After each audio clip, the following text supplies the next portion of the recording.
Bonjour Jean-Marie Coalga. Je pensais au problème que vous me soumettiez concernant les plantations de moringa qui se préparent, les plantations de moringa et d'arbres fruitiers qui se préparent. Puis en y réfléchissant, je me disais, tiens, peut-être qu'avec les fonds qu'on a ramassés en supplément là, avec les activités de vente de café que j'ai tenues au cours des derniers mois, peut-être qu'avec les fonds supplémentaires, on pourrait acheter une clôture à poules dont on déterminerait la longueur pour pouvoir s'en servir pour fermer un territoire de 100 mètres carrés par femme participant au projet. Donc, il faudrait que je sache le nombre de femmes qui participent au projet. Il faudrait que je sache aussi combien ça coûte pour 1 mètre de clôture à poules. La clôture à poules, là, disons, de 6 pieds de haut pour être certain que le territoire est bien protégé. 4 pieds de haut aussi, puis 3 pieds pour voir si on n'est pas capable de payer la plus grande, mais qu'au moins on regarde pour payer la plus petite. La manière dont on pourrait fonctionner, c'est qu'on pourrait, euh, avec les budgets qu'on a, acheter deux premières longueurs de 100 mètres de grillage à poules. Donc, ce serait au moins 200 mètres de grillage à poules qu'il faudrait acheter. Et ensuite, pour chaque femme qui s'ajouterait au groupe, on rajouterait 1 mètre de grillage à poules pour faire, pour chacune des femmes, la protection d'un territoire qui aurait la forme d'une bande très longue de 100 mètres de long, sur laquelle la personne pourrait faire son propre jardin. Elle aurait une grande lisière de 100 mètres de long sur laquelle planter ses plants de moringa à elle, ses arbres fruitiers à elle, puis ses autres plantes fourragères éventuellement. On aménagerait un petit passage là, entre chacune des bandes. Donc, on faudrait calculer, mettons, 20 à 30 centimètres sur chaque bande qui serait le chemin d'accès pour tout le long de la bande.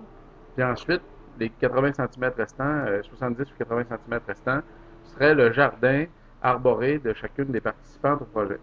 De cette manière-là, on pourrait avoir une clôture qui offrirait de la protection aux plants de moringa et aux autres arbres fruitiers, puis aux cultures éventuelles que les dames voudront mettre au pied de ces arbres-là. Puis, il faudrait penser tout le tour de cette clôture-là, il faudrait planter en plus des plants de ronces de manière à constituer une haie vive, faite surtout de ronces entremêlées, enchevêtrées, de manière à ce que, au bout de quelques années, on ait une cellule, un jardin, donc protégé par une haie de ronces, dont on pourrait retirer la clôture de métal qui pourrait être réutilisée ensuite pour mettre sur pied un deuxième jardin. Ça pourrait arriver qu'en seulement une année, les ronces poussent suffisamment pour fermer le jardin. Si ça prend 2 ans ou 3 ans, ben, tant pis, ce sera 2 ans ou 3 ans. Mais au terme de l'exercice, la clôture pourrait être réutilisée pour relancer un autre jardin du même type qui sera enserré de ronces lui aussi pour former à moyen terme toute une série de cellules jardinées comme ça qui auront été constituées grâce aux efforts de votre communauté, là, les efforts déployés au cours de la dernière année et au cours de la prochaine année. En attendant de pouvoir déplacer la clôture de métal d'une cellule à l'autre, ce serait peut-être pas une mauvaise idée non plus de démarrer tout de suite des cellules de jardinage protégées par des haies de ronces, des cellules collectives qui, si elles étaient démarrées maintenant, seraient prêtes en même temps que la clôture de cette année sera prête à être déplacée. Voilà, c'est la suggestion que je voulais te faire.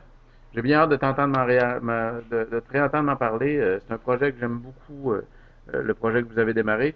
J'aimerais beaucoup savoir combien de femmes sont impliquées dans ce projet-là. Puis, fais-moi savoir aussi le prix des grillages à poules là, pour avoir du grillage à poules de 6 pieds de haut. Merci d'avance. Bonne journée.